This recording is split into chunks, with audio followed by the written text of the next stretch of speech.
we went to go see Priscilla. Mhm. The buzz around this movie was not the best. I read some critic reviews before I went to go see Priscilla, and Mhm. they were rather awful. Obviously, this is Sofia Coppola's newest movie. How did you like it? Yeah, I liked it because I kind of, I don't know, I felt like this was a kind of different side of the story that hasn't really been told before. And um, I think too, Priscilla Presley herself was one of the executive producers on this film. So, her behind it, I feel like there was some truth to this. And so just for that, I liked it. Just that story. I just found it so interesting.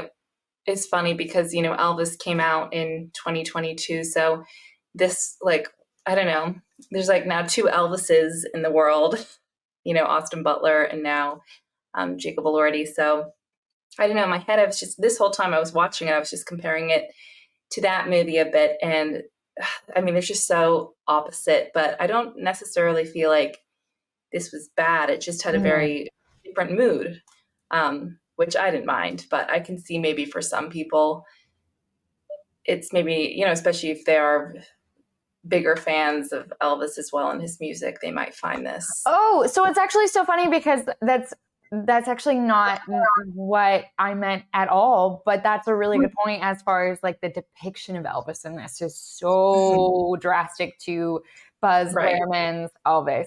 So actually the critic reviews that I was reading, Dan and I sort of, I think, went over them last week. They were just like, it's just some young girl walking around in some mansion by herself for Yeah. 90% of this movie, and it doesn't hit any of, like, it doesn't do anything for me. And I was just like, you know, I think she's only walking around the place by herself for like 10% of the movie. I feel like that also added to the story for me because obviously there's some massive depictions and massive. I mean, not only was he gaslighting her, but it's obviously that like her take on it was that he was abusive. I mean, not even her take. I'm going to reel that back, guys. Sorry. So, not only in this movie are they obviously pointing a lot of fingers at Elvis, not only gaslighting the crap out of Priscilla, but also being significantly abusive, even if he wasn't always at times physically abusive. We definitely see a lot of depictions of emotional abuse. Right.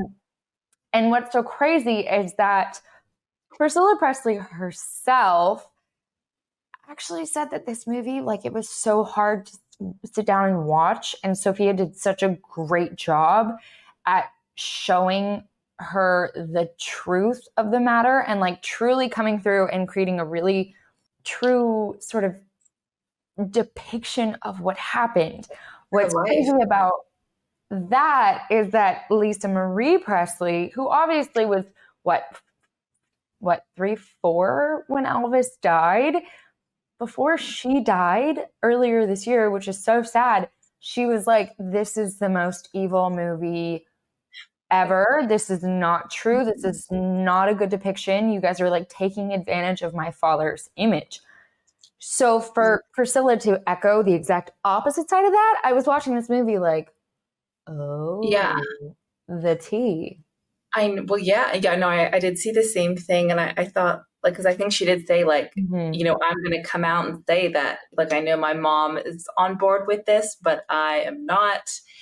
And I can't even imagine being in her shoes. Of course, this is her dad. And, and it's so public too. The whole world is seeing Yeah. this.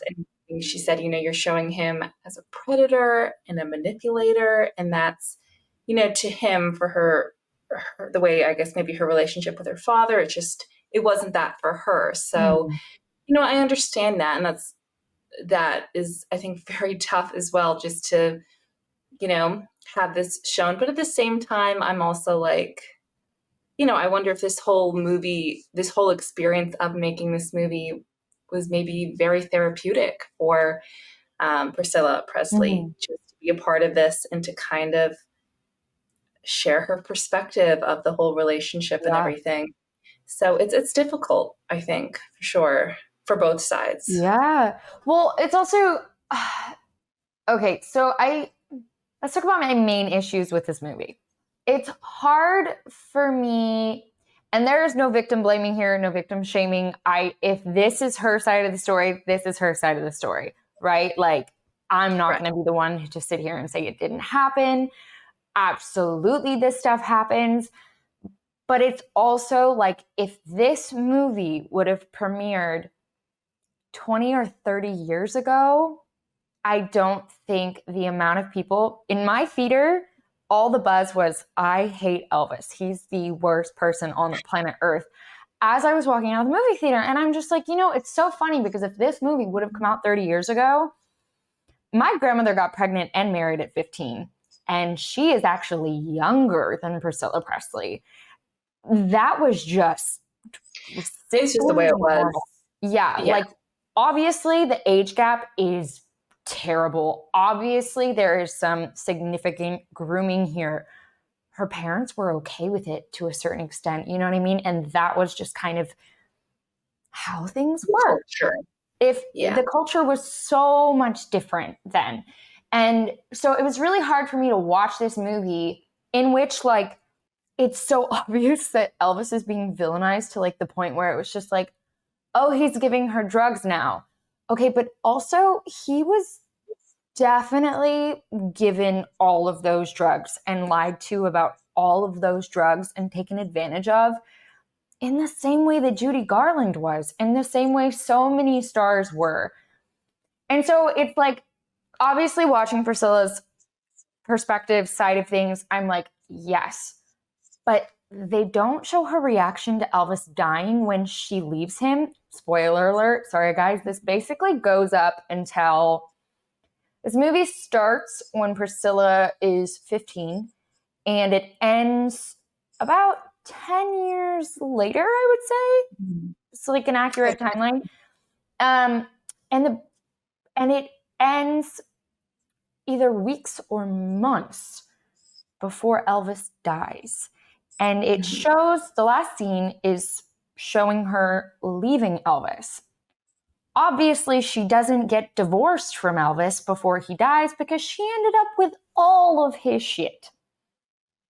So I'm just like, I don't know. There's just like some issues with this movie that I wonder if there is a truth in between Priscilla and Lisa Marie's. Yeah. But Lisa Marie also was way too young to remember any of that. So I can also understand her being like, how dare you talk about my father that way, when she was way too young to like actually recognize what was going on. But I don't know, like the movie is just very, she's a victim here to the point where I think I know what you mean. Too much. Yes. Like there's like, it's kind of like life. It's not black or white. It's gray.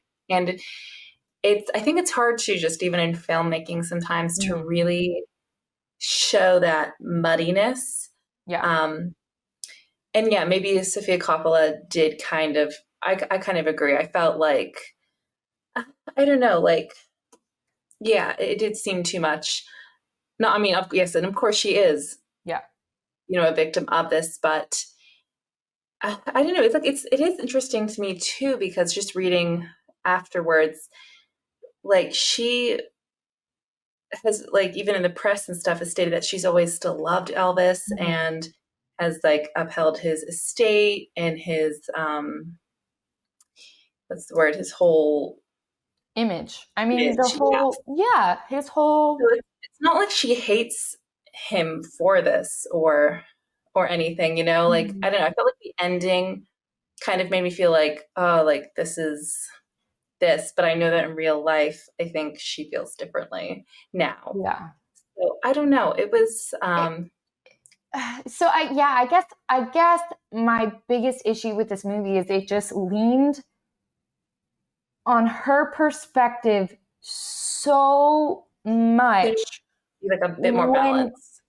Obviously, we kind of all know the back end story that's been told that like they didn't end up divorced. She ended up with all of his estate when he died. it didn't show her reaction to him dying. She's never mentioned any of their relationship or any of these issues before, which also is not to say like she's coming out and telling her story now because now she feels comfortable and now she's like finally met Sofia, who was really willing to tell her story. Mm-hmm. So I don't know. I feel like women are going to come for me watching this, and I am a feminist. But my issues with these movies is sometimes it plays the victim card so hard that they're going to lose people. Any credibility here. Because it's like, okay, she was obviously super in love with him to the point where she's begging people to let her go to these parties. You know, she chose to move. Her parents didn't want to let her move. Like, she made a lot of these decisions herself. Obviously, there's some clear grooming evident in this movie, but it just feels so heavy-handed. I think it's almost like kind of that, like that like this is the feeling I got watching it. It's just, it kind of reminded me of my own younger self. You know, when you're young and you have a crush, either on a boy band or, you know, someone in your high school, but it's just kind of that, it's almost like an aphrodisiac. And it's like that feeling that like, oh my gosh, I will do whatever it takes. I don't care. It's just that, it's that love that you feel when you're young, like your first love.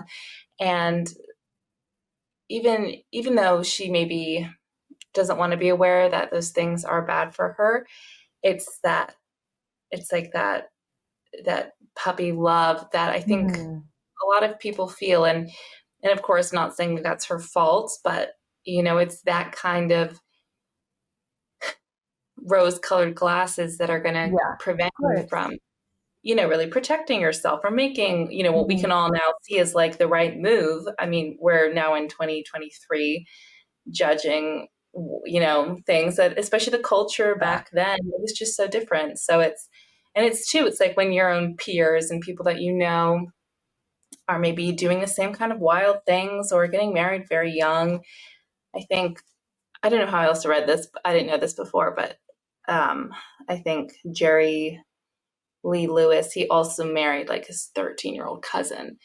And it's just crazy. And they're like, well, in the South, like this, I know, I was like, oh my gosh. Like even looking at the pictures, I was like, oh my gosh. I know. But it's like, it's so gross.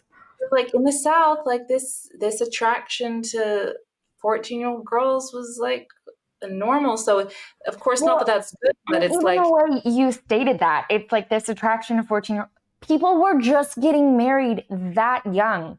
Do you realize how many states actually still have loopholes in which child marriage is legal? It's like all of our states, it's legal in like half of them that you can get married under 18 as young as like 13 or 14 if your parents okay it. Right. Which is insane. But that is a leftover law from a different time. My grandmother, again, she got married and pregnant at 15 years old. My other grandmother in Germany had her first kid and married at 17 years old. It was like a different time, a different culture. And so I feel like this movie was really leaning on the like feminist principles of tell her story and me too. And I'm just like, it just felt really... Yes, because it was everybody to take advantage of like angry women in a way. And not angry women. I just mean like, we have a right to be angry. Like, do you know how many women, you know what I mean? Like, yes, her story is totally valid. I just feel like they were leaning on our sort of like super far left beliefs as a culture now, telling a story that happened in a way different time. So I just was like, I don't. You can't get on that boat because it is kind of absurd. Yeah. It's like, no, I agree. With that being said, everybody, I did actually enjoy the movie. I was right there with her the whole time. I literally was like, oh my God, you didn't just say that. He didn't do that. That's insane. So with that being said, I was definitely gripped at this movie. My theater was super packed. Right now, it's got an 84% critic score on Rotten Tomatoes. However, there is no audience score. Rotten Tomatoes, feel free to comment. We are confused. Where did it go? Are people not talking about this movie? Because I know people are seeing this movie. Rotten Tomatoes. Oh, can we like at Rotten Tomatoes, Dan? It's just like at Rotten Tomatoes in the comments, like, what happened? Did you have some sort of technical error? So right now that's where we're sitting. And we kind of already talked about some of the critic reviews on Priscilla. It's a little muddy there. I don't know. What was your theater looking like? Did you went to go see it in? Yeah, mine also had, pretty full seats. Mm-hmm. Yeah. But it was also a bit smaller. Yeah. And AMC actually wasn't putting it in any of their nicer theaters. I couldn't see it in Dolby. I couldn't see it in IMAX. I couldn't see it in literally anything other than a normal seat, which made me sad because I haven't watched any movies in a non-reclining seat in a really long time, and I'm spoiled now. Ruined the whole experience. I know. Like, how could they? There was also something majorly wrong with my movie theater, and it was like 80 degrees. And so for the last 20 minutes, you could literally see everyone shifting and taking off layers of their clothes because nobody wanted to like get up and leave the movie, but it was so excessively hot in there. I actually turned to the girl next to me and I was like, is it me? Or like, is something going on here? She was like, no, it's really hot in this movie theater. So something was broken. Dan, we're also going to need to at AMC what happened here. But you guys, please go see the movie. Let us know what you think. As always, I really hope I didn't offend anybody speaking candidly about the movie. If you guys disagree with me, feel free to mention that. If you guys agree with me, also feel free to mention that. And remember to like, share, and subscribe here at Oh So Curious. It helps us just keep doing what we do.